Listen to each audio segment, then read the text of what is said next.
Kami bersyukur Tuhan buat pagi hari ini. Kami percaya Allah Tritunggal itu ada bersama-sama dengan kami pagi hari ini. Layakkan dan kuduskan kami untuk menerima kebenaran firman-Mu pagi hari ini. Kuduskan dan layakkan hamba-Mu Tuhan.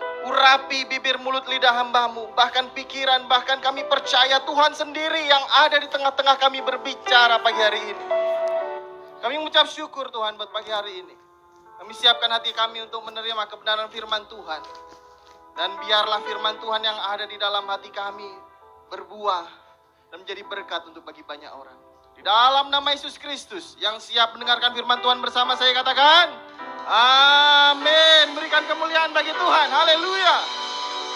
Silakan duduk Bapak Ibu Saudara dikasih Tuhan.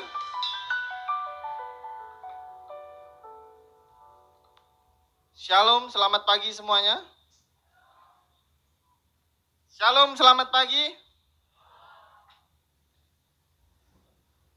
Puji Tuhan, pagi hari ini Bapak Gembala memberikan kesempatan kepada saya untuk menyampaikan kebenaran firman Tuhan. Beliau sedang pelayanan di Badau. Kebetulan juga pemain bass kita sedang jaga TPS ya. Ada Pilkades ya, di Lanja, semalam saya tanya. Jadi hari ini saya lumayan main bass sama. Tapi enggak apa-apa, itu semua untuk Tuhan, amin. Amin. Makanya tadi di awal saya berdiri, terus lagu terakhir saya duduk. Karena saya mau berdiri lagi gitu. Kalau Bapak Saudara duduk terus kan?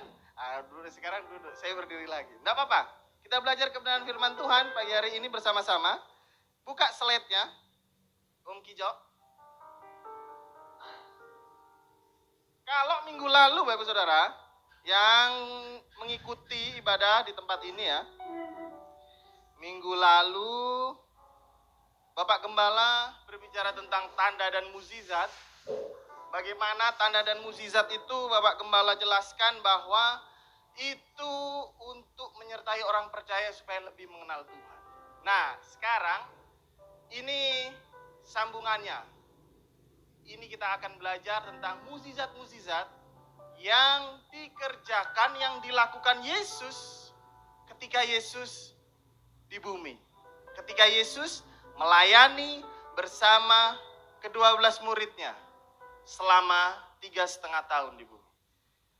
Khusus hari ini kita belajar di Injil Yohanes, Bapak Saudara. Jadi Matius, Markus, Lukas, Yohanes itu adalah Injil sinoptik. Apa itu Injil sinoptik?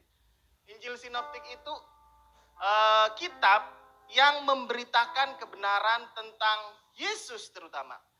Di 4 kitab Injil, ini makanya dibilang Injil. Injil itu adalah berita kabar baik.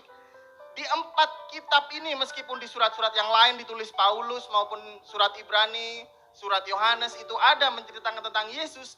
Tapi khusus 4 kitab ini di perjanjian baru itu dari lahirnya Yesus bertumbuh mengajar di Bait Allah umur 12 tahun, semua diceritakan. Dan mereka ambil dari beberapa sumber, tapi menariknya Bapak Saudara, untuk mukjizat yang pertama ini spesial edisi. Kenapa spesial edisi? Nggak dicatat di kitab Injil-Injil yang lain. Matius, Markus, Lukas tidak mencatat. Hanya Yohanes nih. Yuk, buka slide-nya. Nah, air menjadi anggur. Oh, keren ya kan? Bukan tua. Loh, kok ketawa? Orang pikir anggur itu tua. Bukan, saudara. Kalau tua itu dari apa? Dari raru ya, aren ya. Kalau anggur ini kita pakai dalam ibadah perjamuan kudus untuk mengingat akan kematian Yesus di kayu salib. Kita pakai anggur. Dan orang Israel itu pakai anggur. Anggur itu adalah hasil fermentasi wine. Dan itu disarankan untuk, tapi tidak boleh banyak-banyak. Anggur itu untuk pencernaan di metabolisme tubuh bagus. Bukan tua, ingat, bukan air menjadi tua, ini jangan salah. Meskipun kontekstual, tapi itu salah, tidak bisa. Untuk hal ini tidak bisa disamakan anggur dan tua. Saya tegaskan di depan. Oke? Kalau tua udah tahu ya. Apalagi kalau gawai gitu pasti ada lah kan. Dan anak-anak ini enggak boleh minum tua. Ya, jangan lalu nuan ikut gawai lalu ikut minum tua. Nah, enggak boleh. Ini anggur, kita bicara tentang anggur. Oke, lanjut. Itu baru pembukaannya ya. Kok saya dimarah-marah, Enggak, bukan dimarah-marah, saya ngasih tahu. Karena aku lihat ada anak-anak baru asrama. Ya kan ada anak-anak baru ini kan? Baru masuk dari kampung, tinggal di sini kan?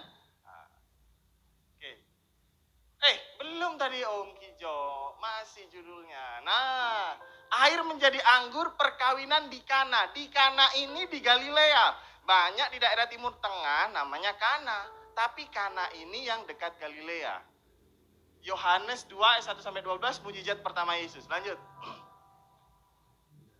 Nah, ada 7 mujizat yang dicatat Yohanes. Cuman 7, Pak? Enggak sebenarnya, banyak. Nanti kita bahas. Cuman Yohanes secara eksplisit, secara literal, secara terbuka, secara jelas 7 ini yang dibahas. Yang muncul di Injil Yohanes. 1, mengubah air jadi anggur di pesta perkawinan di Kana. Yohanes 2, 1 sampai 11. 2, menyembuhkan anak pegawai istana di Kapernaum. Yohanes 4, 46 sampai 54. 3, menyembuhkan orang sakit di kolam Bethesda. Itu kolam Bethesda itu nanti dibaca ceritanya. Jadi orang sakit di situ udah lama tilamnya di situ. Padahal mau nyebrang aja. Semua orang kalau nih kolam Bethesda itu kalau ada malaikat turun, kolam itu bisa untuk menyembuhkan gitu. Tapi orang yang di sini nih lama dia di situ. Nggak ada yang mau ngangkat tilamnya. Tapi ketika Yesus datang, nggak perlu ke kolam Bethesda dia mengangkat tilamnya. Oke, lanjut. Memberi makan pada 5.000 orang. Ini 5.000 orang itu dihitung laki-lakinya aja. Belum anak istrinya. Saya nggak bilang istrinya 2 ya, enggak. Anak istrinya. Anaknya 3 boleh. Anaknya 4. Nah, kita nggak tahu. Ini 5.000 orang laki-laki memberi makan. Yesus berjalan di atas air. Ada yang bisa berjalan di atas air? Ada? Angkatan laut pun nggak bisa berjalan di atas air, ya kan? Angkatan udara bisa berjalan di atas udara? Nggak juga. Angkatan darat berjalan di atas darat? Bisa. Tapi angkatan laut berjalan di atas laut nggak bisa. Loh, itu benar Pak Simamora ya? Ada Pak Fidel juga ya? Angkatan darat berjalan di darat, oh memang dia angkatan darat. Angkatan laut berjalan di atas laut, nggak bisa. Dia harus pakai kapal. Apalagi angkatan udara berjalan di awan. Dia jadi Captain Marvel nanti, jadi Avenger. Nah, kalau anak-anak muda tahu Avenger. Yesus menyembuhkan orang buta dari lahir. Nah, ini orang buta dari lahir. Ini keren ini. Kemarin Komsel kita bahas. Ini orang anak ini buta dari lahir. Kenapa sih? Lalu murid-murid tanya, salah siapa Tuhan? Ini singkat aja. Enggak ada yang salah. Ini buta dari lahir supaya dipermuliakan Tuhan. Yesus membangkitkan Lazarus. Lazarus udah mati 3 harian. Nah, ini 7 ini. Tapi kalau kita bahas 7 mukjizat ini, sampai sore kita nggak pulang. Saya yakin pulang satu-satu. Satu aja hari ini. Perkawinan di Kana. Lanjut. Nah, sebelum kita ke perkawinan di Kana, tujuan Injil Yohanes mencatat mukjizat Yesus itu Yohanes 20 ayat 31. Tetapi semua yang tercantum di sini telah dicatat, oke, supaya kamu percaya bahwa Yesuslah Mesias, Anak Allah, dan supaya kamu oleh imanmu memperoleh hidup dalam namanya. Boleh dibuka Alkitab, ganti slide jadi buka Alkitab. Yohanes 20 ayat 31. Menarik di sini Bapak Saudara, sebelum kita masuk ke perkawinan di Kana. Oke? Yohanes 20 ayat 31. Tetapi semua yang tercantum di sini, termasuk 7 mukjizat tadi dan ada yang lainnya, telah dicatat supaya kamu percaya bahwa Yesuslah Mesias, Anak Allah, supaya kamu oleh imanmu memperoleh hidup dalam namanya. Menarik kata hidup di sini. Coba dibuka slide-nya selanjutnya. Kata hidup itu menarik. Nah, di kata Yunani, kalau orang Indonesia ya, kalau apa ya, terminologinya kalau orang Jawa meninggal lalu mati sebentar terus bangkit lagi, itu dibilang mati suri kan, kalau orang Jawa. Tapi kalau hidup kayaknya bahasa Jawa tidak ada kata lain. Urip gitu ya, urip, urip, urip, tidak ada lain. Yunani beda. Hidup itu ada 3 katanya untuk menjelaskan tentang hidup. Yang pertama itu bios, yang kedua suke. Bukan Sasuke ya, nonton Naruto. Bukan Sasuke, suke. Yang ketiga zoe. Nah, kita bahas dulu. Lanjut. Kata bios memiliki arti lebih kepada kehidupan secara fisik. Kata biologi berasal dari akar kata ini. Buka Lukas 8 ayat 14. Tolong buka, Om.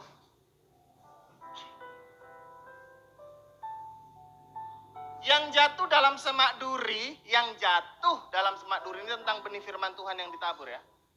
Ialah orang yang telah mendengar firman, kayak kita nih sudah dengar firman, dan dalam pertumbuhan selanjutnya mereka terhimpit oleh khawatir atau kekayaan. Loh, keren ya ayat ini ya. Ternyata manusia terhimpit bukan cuman karena miskin, tapi kaya pun bisa jadi terhimpit firman. Dan kenikmatan hidup. Wah. Sehingga mereka tidak menghasilkan buah yang matang. Jadi udah dengar firman, tidak bisa menghasilkan buah, tidak bisa melakukannya dalam kehidupan sehari-hari. Gara-gara apa? No, gara-gara kekhawatiran. Oke. Gara-gara kekayaan. Dan kenikmatan hidup. Nah, hidup di situ pakai bios. Kenikmatan hidup, hidup yang mana? Hidup secara fisik, nikmat, aman. Mau nelpon, selalu ada pulsa. Mau pergi, ada yang antar. Mau makan, ada yang masakin. Mau kemana-mana, aman. Hidupnya, ciamik orang bilang. Sedap. Oh, santai. Gara-gara itu dia lupa firman Tuhan. Tapi waktu masih bujang, waktu masih merantau atau waktu masih makan sehari sekali gitu ya. Makan sehari sekali bukan karena diet, karena ada orang-orang yang memang makan sehari sekali itu karena diet. Tapi memang karena tidak ada duit. Dan saya pernah merasakan waktu masih SMA, kalau orang Jawa, ada orang Jawa di sini? Ada enggak? Oh, saya sendiri ya. Tahu kecap sama kerupuk. Nah, aku makan sama itu. Kecap sama kerupuk udah, syukur-syukur bisa beli telur. Nah, telur di Jawa masih lebih murah daripada di sini. Di Jawa itu 1 kilo isinya 16 biji. Belinya per kilo, ditimbang. Kalau di sini berbiji. 1 kilo isinya 16 sampai 18. Makan telur ceplok sama kecap sama kerupuk. Kadang-kadang bagi sama adik-adik. Tapi kadang-kadang juga makan enak. Apalagi waktu di Jakarta saya merantau selama 6 tahun. Kalau bisa, saya tuh makan di rumah jemaat, saudara. Oh, saya paling senang kalau ada ibadah komsel. Karena apa? Pasti makan. Iya loh, anak asrama tuh. Karena kalau pulang ke seminari, makan di seminari bukan saya tidak mau makan, ya tetap makan. Makannya ayam putih. Tahu ayam putih? Apa ayam putih? Ayam putih itu tahu. Menu kita apa hari ini? Ayam putih. Oh, haleluya, terima kasih Tuhan. Sama air putih, tahu putih direbus ya. Tapi kadang-kadang juga di seminari tempat kami kuliah di Jakarta tuh ada kayak hari-harinya gitu lah. Hari Rabu Pak Gilbert yang nyumbang. Wah, kalau hari Rabu itu rajin semua makan, ngantri aku ingat. Ngantri karena tahu ini harinya Pak Gilbert nyumbang.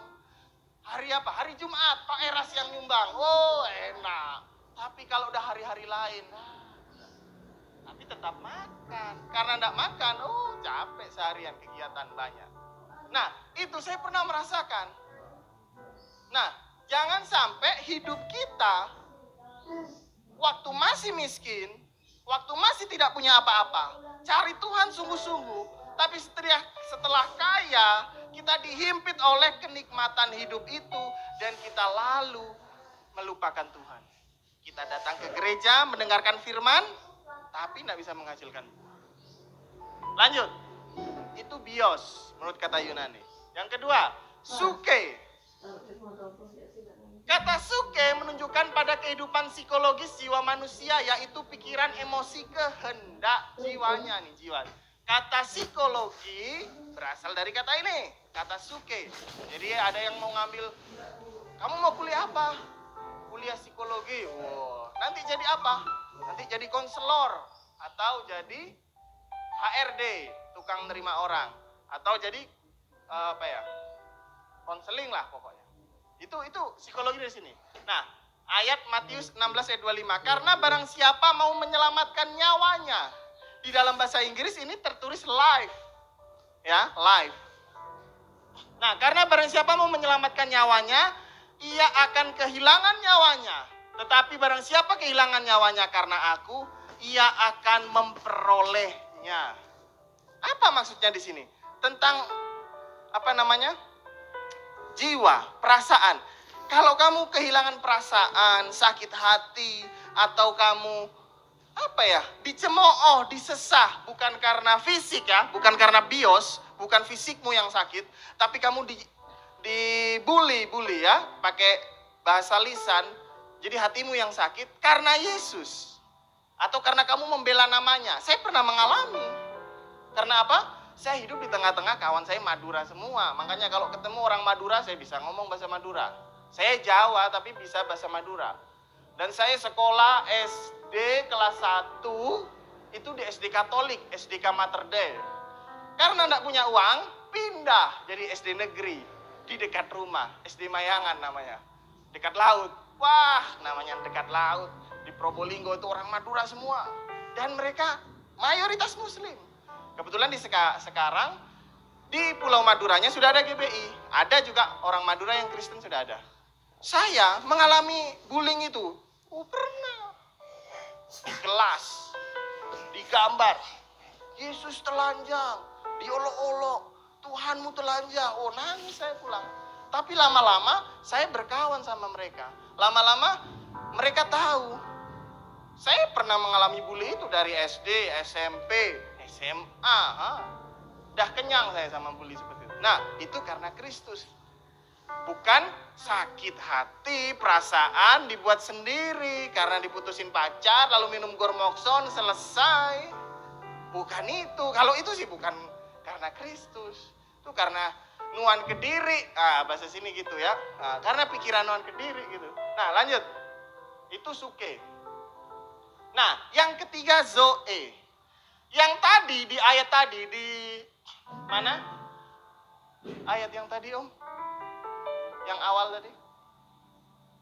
Bukan.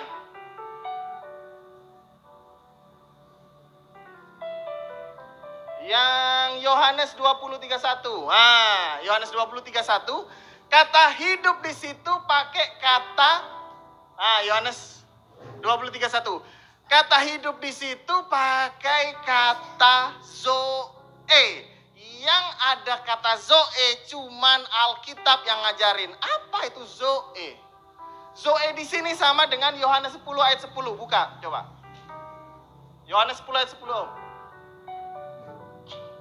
Ini sama, dia pakai zoe. Jadi kalau nengok baca Alkitab, kita harus tahu benar ini hidupnya. Jangan lalu asal comot ayat gitu, Bang. Ternyata hidup di sini sama. Asal kata sama hidup, bahasa Indonesia sama. Ternyata lain. Nih, yang sama-sama hidup artinya zoe, Yohanes 10. Pencuri datang hanya untuk mencuri dan membunuh dan membinasakan. Tetapi aku datang, Yesus datang, supaya mereka mempunyai hidup dan mempunyainya dalam segala kelimpahan. Sayangnya ayat ini suka dipelintir kalau ikut Yesus, hidupnya berlimpah, limpah, limpah, limpah, tidak pernah kekurangan. Secara bios, secara fisik. Salah. Ayat ini tidak berbicara tentang bios. Hidup di situ tentang eternal life. Tentang hidup yang kekal. Tentang Zoe. Jadi kalau Yesus datang, kalau pencuri itu datang, membunuh, membinasakan. Tapi Yesus itu tadi datang. Apa Om? Buka Om. Tapi Yesus datang supaya kita punya hidup dan mempunyai dalam segala kelimpahan. Hidup yang mana? Hidup yang kekal. Amin. Pertanyaannya sekarang, semangat saya ngomong ini. Siapa yang mau masuk dalam hidup yang kekal? Loh, nggak ada yang mau. Wah, sudah pulang aku. Dah pulang lah aku lah. Ada yang mau masuk dalam hidup yang kekal? Kok amin? Ini antara pertanyaan sama jawaban salah. Saya tidak butuh amin. Mau apa enggak? Itu Pak pertanyaannya. Siapa yang mau angkat tangan? Tuhan melihat setiap yang mengangkat tangan mau masuk hidup kekal. Amin. Itu baru amin. Makanya dengar, jangan amin setiap kali pengkhotbah. Oh amin. Enggak semuanya diaminkan gitu Pak. Nah, jadi kita ini dikasih hidup yang berkelimpahan dalam kehidupan yang kekal nanti. Karena ada orang-orang yang setelah mati binasa itu kekalnya di neraka. Ada lagu dunia nyanyi, ini saya kutip lagu dunia. Jika surga dan neraka tak pernah ada, masihkah kau menyembah padanya? Suaraku jelek, kalau Pak Poltek yang nyanyi keren ini. Ya Pak Poltek. Dulu anak band gak Pak Poltak ya? Nah, itu lagu dunia loh. Bayangkan loh, dunia aja paham loh. Dunia nih yang gak masuk ke gereja paham. Kalau surga sama neraka itu gak ada, masih gak kamu takut sama Tuhan? Itu dunia, apalagi kita yang dalam gereja yang tahu firman Tuhan bahwa kita, Yesus datang kepada kita kasih kehidupan yang kekal. Amin. Haleluya. Beri kemuliaan bagi Yesus. Itu tujuan kita hidup. Gimana kita bisa masuk kehidupan kekal kalau di dunia ini aja kita nggak menang gitu loh. Masih suka minum tua, bukan anggur. Nah, itu yang salah. Nah, lanjut. Belum Om, yang tadi Om.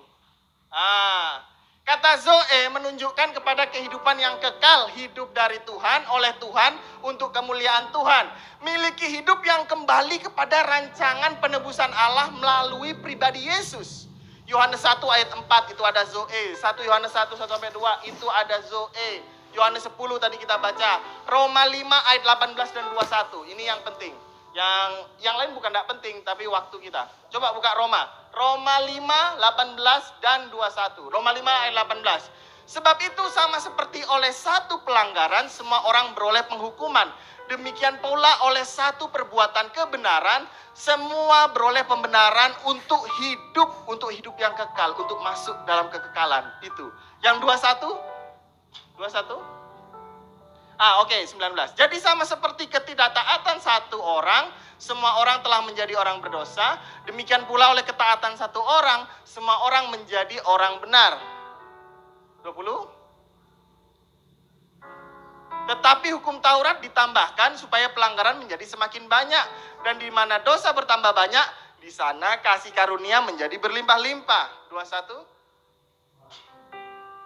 Supaya sama seperti dosa berkuasa dalam alam maut, demikian kasih karunia berkuasa oleh kebenaran untuk hidup yang kekal oleh Yesus Kristus Tuhan kita. Amin. Dosa itu berkuasa loh di alam maut. Jangan main-main sama dosa. Terutama anak-anak pemuda nih. Saya sering tuh bilang, kalau saya ngajar di Bika juga, jangan pacaran dulu. Masih SMP kok. Kenyataannya, anak Kristen juga selesai. Bukan selesai sekolah, selesai kawin dulu. Itu karena nggak takut sama Tuhan. Oke? Lanjut, cepat aja. Mukjizat yang Tuhan lakukan dalam hidup kita bukan semata-mata untuk memenuhi kebutuhan kita. Nanti kita belajar di air jadi anggur nih. Tuhan lakukan mukjizat pertama, bukan untuk kebutuhan. Mukjizat adalah sarana untuk menyatakan kemuliaannya dalam hidup kita, sehingga kita semakin mendekat kepadanya dan mengenalnya. Sempat disinggung oleh Pak Gembala minggu lalu, dan saya setuju dengan beliau bahwa ketika ada KKR-KKR, yang dicari kadang-kadang bukan Yesusnya. Tapi apanya? Saya sembuh. Kamu sakit apa? Saya kanker payudara stadium 4, didoakan, haleluya sembuh. Setelah itu, puji Tuhan sembuh. Pulang, minum tua lagi. Sami mawon, podo wae. Itu orang Jawa bilang. Artinya sama aja, nggak berubah hidupnya. Harusnya ketika ikut KKR, udah disembuhkan, dikasih mukjizat, dan kita percaya mukjizat Tuhan masih terjadi sampai sekarang, pulang memberitakan mukjizat itu kepada orang lain. Aku disembuhkan Tuhan Yesus loh di ibadah KKR kemarin. Yuk kamu yang masih belum percaya Yesus, ikut aku, yuk kita ibadah. Gitu. Jangan setelah disembuhkan Tuhan, semakin jatuh dalam dosa. Percuma. Berapa banyak? Kalau bikin KKR tuh, enggak murah. MM-an ya Pak ya? Habis. Apalagi datangkan orang dari kampung Kapuas Hulu. Nyewa truk. Aduh, saya pernah jadi panitia bersama Pak Agus. Kasihan saya bilang, naik truk sana. Rindu memang. Tapi ketika sampai, sudah disembuhkan, pulang lagi, sama lagi. Loyo lagi, nanti bikin lagi, habis duit ke situ. Habis, iya. Orang habis jadi, pulang selagi, bikin lagi, gitu terus putaran, enggak selesai-selesai. Lanjut. Saya bukan anti KKR ya, saya setuju. Tapi harusnya setelah selesai KKR, ya berubah hidupnya. Jangan kayak dulu. Apakah kita melakukan apa yang... Nah, kita sudah mulai masuk ke Yohanes 2. Yuk kita baca dulu. Buka Yohanes 2. Buka Om Kijo Yohanes 2. Udah kah? Yohanes 2 ayat 1 Om Kijo, dari 1. Pada hari yang ketiga, ini kenapa disebut pada hari yang ketiga? Karena hari-hari yang lalu Yesus itu diceritakan Yohanes di ayat yang pertama, setelah dibaptis oleh Yohanes di Sungai Yordan. Nah, ya kan? Di Sungai Yordan, lalu Yesus cari murid-muridnya, dihitung dari situ mungkin. Pada hari ini, sampai pada hari yang ketiga ada perkawinan di Kana di Galilea, ibu Yesus ada di situ. Disinyalir, ditafsir, ibu Yesus katanya kerabat. Atau ketika Yesus ketemu Nathanael, murid yang setelah ketemu sama Filipus di ayat sebelumnya, Nathanael itu orang Kana. Jadi ada kemungkinan Yesus diajak ke situ. Oke, Yesus dan murid-murid diundang juga ke perkawinan itu. Ingat, perkawinan orang Yahudi itu mirip perkawinan di Asia. Mau orang Jawa, mau orang Batak, mau orang Ambon, orang Sulawesi. Kalau kita kawin, nikah, ya kan? Itu bukan kita dua aja, dan kayak orang Barat. Oke, saya nggak tahu sekarang perkembangan di Barat. Kita nikah, oke selesai, saksi, diberkati di gereja, pulang, udah, nggak temukan keluarga. Nggak bisa. Kalau di sini, apalagi di adat Batak, di adat Jawa, panjang kalau mau ngikut. Ya Pak Poltak ya? Apa namanya Pak? Martupol ya? Sebelum Martupol ada apa lagi? Ada pokoknya prosesnya kan, panjang kan? Harusnya kan? Kalau mau ngikut kan? Apalagi kayak saya, belum dimargain. Kalau mau marga nanti, panjang lagi ya kan? Nah, itu pernikahan di Asia, sama dengan pernikahan di Yahudi. Jadi ketika mereka menikah, bukan cuma mereka dua, tapi keluarga besar. Disinyalir Maria, ibu Yesus itu masih kerabatnya. Oke, lanjut. Nah, ayat ketiga. Ketika mereka kekurangan anggur, Maria nih, Ibu Yesus tahu. Apa? Hula-hula ya Pak ya? Kalau bantu di pesta tuh ya. Nah, hula-hulanya nih tahu, ini kurang ini. Apa namanya? Arsinya kurang, saksangnya kurang gitu. Hula-hula kah apa? Pokoknya yang perhatikan bagian makanan kan? Nah, kurang ini, kurang katanya. Ibu Yesus tahu, lalu ngomong ke Yesus nih, berkata kepadanya, mereka kehabisan anggur. Lihat jawaban Yesus. Ayat 4. Kata Yesus kepadanya, mau apakah engkau daripadaku, Ibu? Ini masih halus loh. Coba tengok terjemahan yang lain. What do you want? Bahasa Inggris saya jelek ya. What do you want to me, woman? Gitu loh.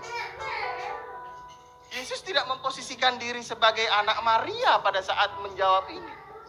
Saatku belum tiba. Yesus tidak memposisikan sebagai yang memang dikandung Maria, dibesarkan Maria. Yesus sedang memposisikan ini kemesiasannya ini. Nah, lanjutnya tuh. Tetapi Ibu Yesus berkata kepada pelayan-pelayan, setelah ngomong gitu, nih, kalau ibu-ibu ya yang punya anak ya, Bu Alek ya, dibilang sama, siapa namanya? Ping. Siapa? Hah? Bukan, anak Bu Alek siapa sih? Hah? Ping ya, bukan Ping ya, Ping. Lalu Ping ngomong ke Bu Alek, mau apa kau, Mak? Gitu. Pokoknya pakai bahasa itu. Marah enggak Ibu? Marah lah. Ini anak kurang ajar ini. Udah dibesarin, tahu gitu dari kecil dipencet aja. Gitu. Enggak. Ini Yesus enggak begitu. Dan Maria pun enggak nanggapin, enggak dicatat sama Yohanes. Dan Yohanes tidak ada urgensi untuk mencatat dialog mereka. Tapi Ibu Yesus langsung ngomong setelah Yesus menjawab nih, Yohanes mencatat, langsung ngomong ke pelayan. Nih, ini kebenaran nih. Yang tadi. Apa yang dikatakan kepadamu, buatlah itu. Pelayannya bingung. Kok lalu Ibu Yesus ini langsung ngomong gitu sama aku ya? Emang Yesus mau bikin apa? Seandainya Yesus nyuruh yang aneh-aneh, tetap lakukan. Nah, kita berhenti sejenak, menarik benang merah, ya kan? Lalu kita tengok slide itu. Slide yang tadi Om. Om Kijo. Nah, sering kali dalam kehidupan kita, apa yang kita lakukan, apakah kita melakukan apa yang Tuhan mau kita lakukan, atau kita memaksa Tuhan untuk apa yang kita mau. Kayaknya dibalik-balik ya kata-katanya, pelan-pelan ya. Apakah kita melakukan apa yang Tuhan mau kita lakukan, atau kita memaksa Tuhan untuk yang kita mau? Seringkali dalam kehidupan kita suka gini, Tuhan aku maunya itu begini loh. Beberapa khotbah yang lalu, saya ceritakan bahwa saya itu kepengen jadi tentara loh. Kayak Pak Simamora, kayak Pak Fidel. Ganteng tentara itu, gagah, pegang senjata. Gitu kan. Tapi itu saya sudah ceritakan. Nah, kepengennya gitu loh. Apa daya mata saya tak sampai gitu. Mata saya kurang gitu loh. Nah, kadang-kadang kita memaksa apa yang kita lakukan sehari-hari. Kita berhenti di sini. Apakah kita kayak Ibu Yesus gitu loh? Pelayan-pelayan ini, apa yang Yesus suruh, ini saya bahasakan bahasa sehari-hari, lakuin. Oke? Yesus ngomong tadi, saat saya belum tiba. Nah, lanjut, ayat selanjutnya.